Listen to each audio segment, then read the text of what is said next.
This is picture of my Guru Ustad Alauddin Khan.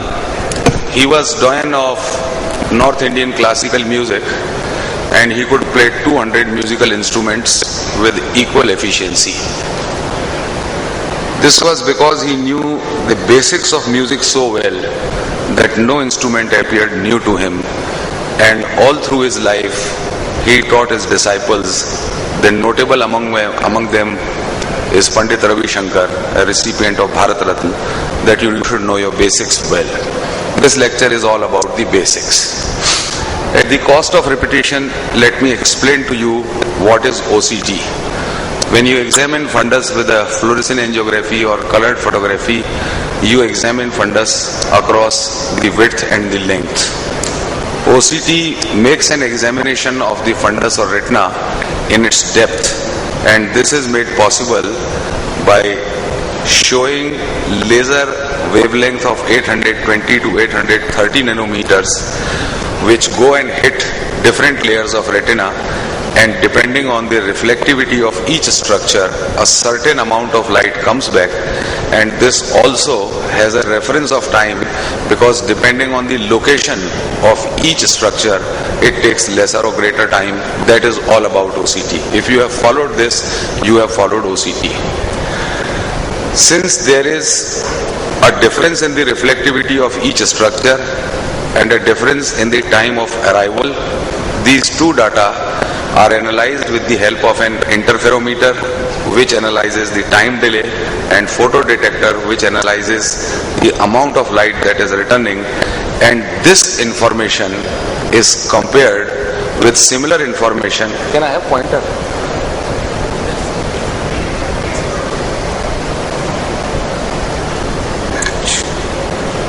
With similar information from a mirror which has a known reflectivity and is placed at a finite distance.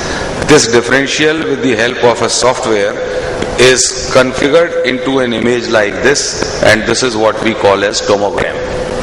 This is not a histological section, this is not even light microscopy, this is a computer configured image based on differential of reflectivity and the time delay. This is what is a normal optical coherence tomogram. Now this is an abnormal OCT. I can agree that the thickness is more, therefore there is edema. I can agree that there is a small cyst here, that means there is a fluid collection. But what is this? If we go by strict color coding of OCT, then I should call it a detached or forwardly moved piece of pigmentary epithelial cell layer. But when I reference it to clinical photograph, I find that this is actually a hard exudate which has got same reflectivity as the RP cells, and since it is forward located, therefore it is pictured as an intraretinal structure. When you do OCT from different angles, what you call as a radial line OCT, then perhaps you can detect that the RP also is intact here, and this hard exudate is interspersed in the retinal tissue. In other words, OCT does not give you a diagnosis, OCT only gives you a picture, and you have to always clinically correlate what you are seeing with OCT in order to reach on a conclusion. Now, as I said that this is all a game of time reflectivity, it is not always that the OCT is superior to clinical examination, though vice versa is also not true. In the given picture, you see some horizontal stria there, which are because of presence of an epiretinal membrane. But since this epiretinal membrane is perfectly transparent, this is the post-operative picture where those horizontal stria have disappeared. Since this epiretinal membrane is nearly perfectly transparent, it does not reflect much light, and since it is closely hugging the retinal surface, therefore OCT pictures it poorly and it is better detected clinically. In another case, when the membrane is thick and is separated by a wide distance from the retina, both the factors, the factor of reflectivity is high and also the factor of time delay is high, and therefore this membrane is pictured beautifully. Now in the given case, patient complains of a distortion of vision. Clinically we could not detect anything, but when we did OCT, we could see a thin epiretinal membrane which was causing pull over the fovea. So this is converse. Sometimes it is the clinical examination which is superior, and in other situations it is OCT examination that is superior. Similarly, this patient also with a visual acuity of 6/12 complained of distortion. Since the membrane was so placed that it could not be seen clinically very well, OCT not only detected the membrane, also detected an inner lamellar hole. In other words, OCT is exactly similar to CT scan, MRI or ultrasound, except that it uses light energy. Like all these investigations have to be correlated clinically, OCT also has to be correlated clinically. Now there is still going on discussion between time domain and spectral domain OCT, though time domain OCT is no longer being marketed, but for the sake of covering the topic, I'll explain in a very simple way what is the difference between two. In time domain OCT, a single ray of laser light is shown onto a point on the retina, and this information is stored. Then this ray moves to an adjacent point and this information is stored. During this period, if the patient happens to lose fixation and moves his eye away, then information is stored from a faraway point, and the intervening area which has not actually been pictured is configured by averaging the information received from two different points. Thus the area which is represented through averaging becomes very large, and if the patient happens to move the eye in another direction, then an altogether unrelated area can be pictured and averaging can be absolutely faulty. That is the reason very reproducible image was not obtained with time domain OCT. In a spectral domain OCT, it is a set of laser rays which are shown onto retina at one point of time, and these are received through an arrangement of spectral configuration of mirrors. Thus, information is received from closely placed points on the retina at one time, and thus the intervening area which is pictured by averaging is very small, and the picturing is so quick, that is about 17 to 40,000 scans in 1 second, that even if the patient happens to lose the fixation, we are likely to produce more reproducible pictures.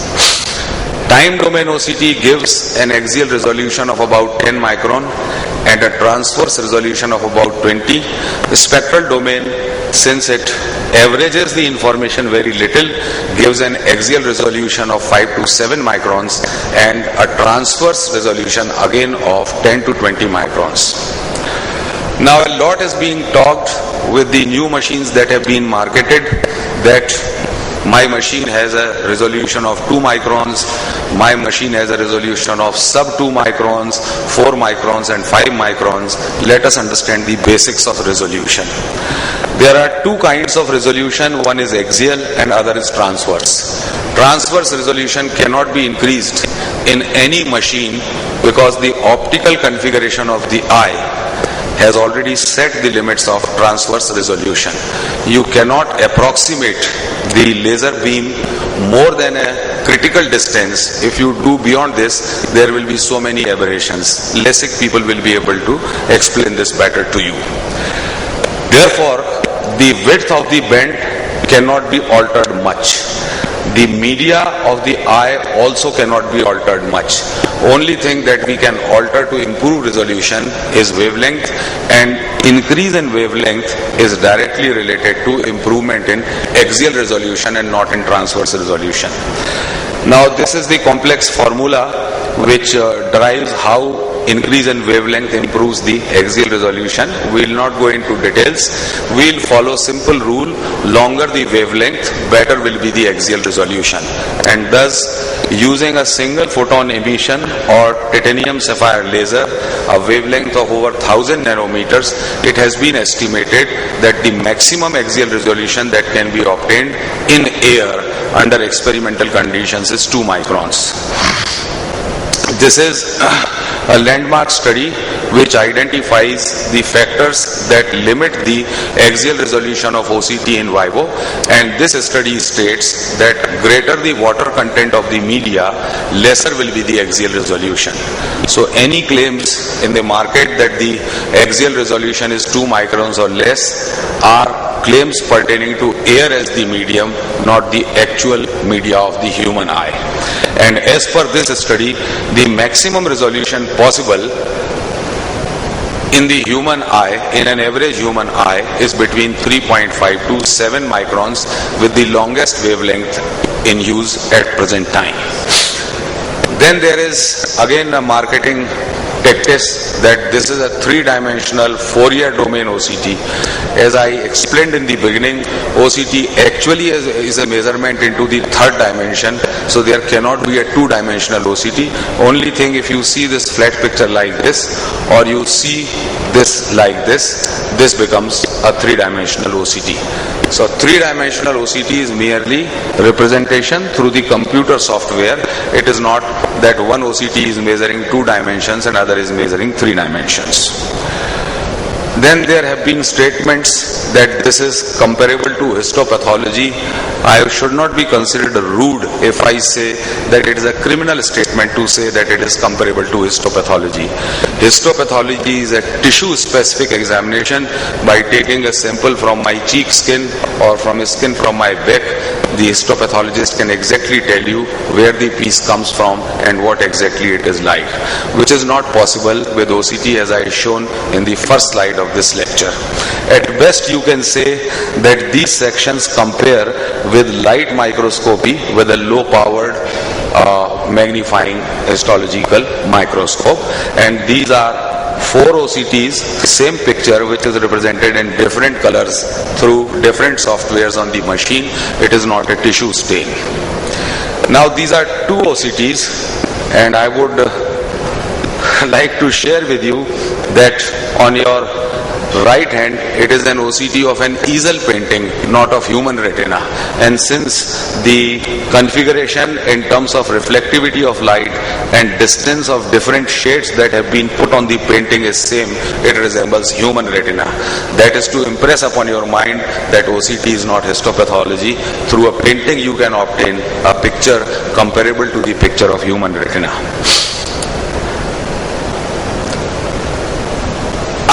After using the machine and having done 1000 OCTs myself, made a statement in one of the meetings that present OCT is an incomplete translation of the potential the innovation has.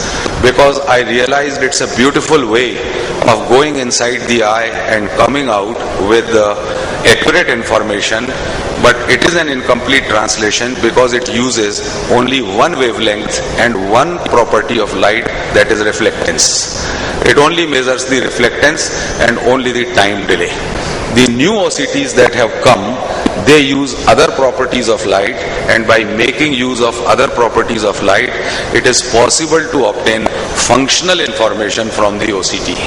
Any OCTs as on today, SD OCT or whatever, give you only anatomical information, that is normal anatomy or morbid anatomy. Any correlation with functions is more conceptual than factual and is more supported by ancillary investigations like fundus fluorescence angiography or ICG or clinical examination.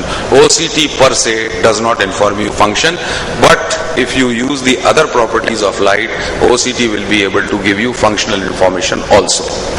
The first effort in this direction is at Doppler OCT, and I wish to salute this man who almost 200 years ago, while standing on a railway platform, when he saw a whistling train coming to him and whistling train going away, he worked out what is Doppler's effect, and this Doppler effect constitutes basis of more than 80% of imaging techniques within and outside the human body.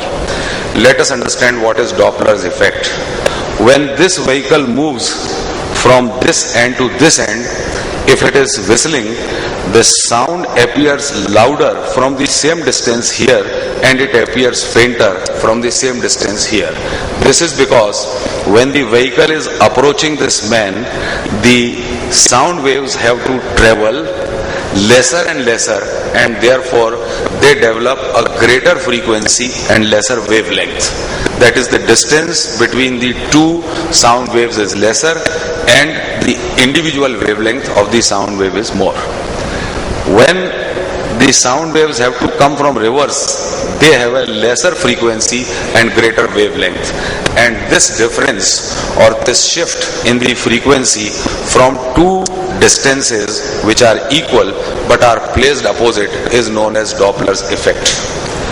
And this shift in the frequency of laser has been employed for making Doppler OCT, and it has been possible to picture a tadpole's heart in such beautiful manner by making use of the Doppler effect. Doppler OCT in ophthalmology is applied in the form of Doppler arc studies, and it gives again a transverse resolution of 12 to 20 microns, and it gives an axial resolution of 3 to 10 microns. Below are three vessels which are pictured with Doppler. In the center is the artery, which shows a block which was not observed by any other method of examination. The artery appears narrow, and this green belt shows poor oxygen perfusion, red belt shows proper oxygen perfusion. The veins appear broader, and veins also show mixed blood contained within them, represented by a mixture of red and green. This would mean that with Doppler OCT we can measure qualitatively blood flow in tissues and vessels, and thus we will be able to diagnose ischemia and new vessels before actual areas of capillary drop develop on fluorescent angiography and before actual proliferation of new vessels takes place, and thus we will be able to make a very early diagnosis of proliferative process, age-related macular degeneration, neoplasia, and also vascular occlusions. The next is polarization OCT. Polarization is a property of light.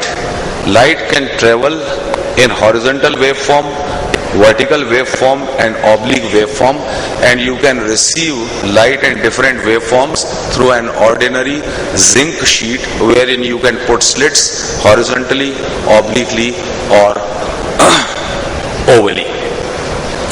When light hits any particular substance, according to the polarization characteristics, the polarization of light is changed, that is, waveform is changed. In the given case, it is entering in a vertical waveform and coming out in a horizontal waveform. If you have a receptacle to receive the horizontal waveform of light, you can actually measure the light coming in horizontal waveform. The polarization characteristics of all chemical molecules are known, and therefore by collecting polarized light of a certain variety, you can diagnose the amount of lipofuscin, amyloid, mucopolysaccharide, collagen, proteins, or any other chemical substance within the retinal tissue. And thus we will be able to improve upon the Doppler OCT, and we will be able to find out qualitative tissue biochemistry, and thus we will be able to diagnose that this much is the deposit of lipofuscin or amyloid, and we will be able to catch cases of AMD and glaucoma early. Now, third property of light is a spectral resolution of light. Whenever light enters any structure, part of light is resolved into a spectrum. If we can study the difference in the spectral value after the light has returned back from a particular substance, like they do in zerophotochemistry, we can make actual numerical measurement of the chemical structure of a particular organ. And that is a spectroscopic OCT, wherein a numerical measurement of the chemical configuration can be made. And last is optophysio OCT. The spectral change can be converted into the electrical current. All energy forms are convertible. The voice that you are listening can be converted into mechanical energy, electrical energy, whatever energy. And therefore, the spectral change is converted into electrical energy, and an ERG and EOG, as shown here on the left side, can be obtained with the help of OCT. And thus, we will in future have Doppler OCT, a polarization sensitive OCT, spectroscopic OCT, optophysio OCT, and these all are such simple devices that they can be fitted to the parent SD OCT that we have on today. But this is again, as I said in the beginning, is indirect picturization or configuration on the basis of differential in particular property of light. We have to have a direct picturization also, and for this the latest is retinal functional imaging, which Dr. Alok will talk at length. I'll only briefly introduce. This is based on the principle that erythrocyte can be traced by way of its reflectance of a specific nature with a wavelength of 530 to 500 nanometer. If you can trace a single erythrocyte up to its terminal journey, that means you can trace the finest caliber vessel present in the retina. And they have calculated that the normal velocity of travel of erythrocyte is 20 millimeters per second, and in situations of the stasis of circulation like CRVO, it is as slow as 2 millimeters per second. This gadget uses the same digital camera which we are using for fundus fluorescence angiography. Only difference, the flash intensity is 60 Hz. 8 flashes are put at 20 milliseconds each, and filters for receiving the reflected light are interposed much faster.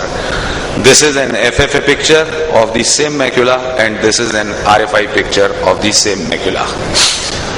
Not only it is possible to picture the erythrocyte, it is also possible to study the change in the reflected wavelength with respect to oxygen saturation of a particular area of retina, because it is the character of hemoglobin which determines the oxygen saturation. Thus you can study ischemic zones, partly ischemic zones, and normally perfused zones very beautifully. So this is going to be the future imaging. We will have retinal function imager as the captain, and we will have these 4 or 5 OCTs as the subordinates, and thus we will be able to see one day retina as a live aquarium. A word about new machine Spectralis, which Dr. Shobit will detail very beautifully. I have not personally used this machine, but I take a very important observation out of this machine. This machine makes it possible to do an OCT, ICG, FFA, all at one point of time. That means different wavelengths can be put inside the human eye without disturbing each other's function. I made a statement in 2007 that we will use different properties of light to enhance the potential of OCT. I am making another statement today that based on Spectralis, we will be able to develop wavelengths specific for cells, cellular contents, metrics, both in health and disease, and we will be able to see retina as a live aquarium. We will be able to use OCT to locate a lesion, treat, and also verify whether the treatment is sufficient. Like today we have a problem, is it a laser burn of sufficient intensity? The particular chemical change that we want to induce by doing laser burn of a particular intensity would be possible to be studied with the help of polarization and Doppler OCT. We may perhaps be able to generate drugs in situ by altering the chemical nature of the intracellular contents. We may be able to repair cell membranes. We may be able to alter tissue chemistry, and we may also be able to alter gene code, all with OCT. In the beginning it must have appeared that I am all against OCT. I am not. I am for OCT, but I am against the lethargy of research and undue enthusiasm about the OCT that has gathered. It is a primary model of a beautiful innovation. It has a very, very huge potential, and if this potential is truly exploited, it will be the singular machine doing all the retinal investigations and also the treatment simultaneously. Thank you so much.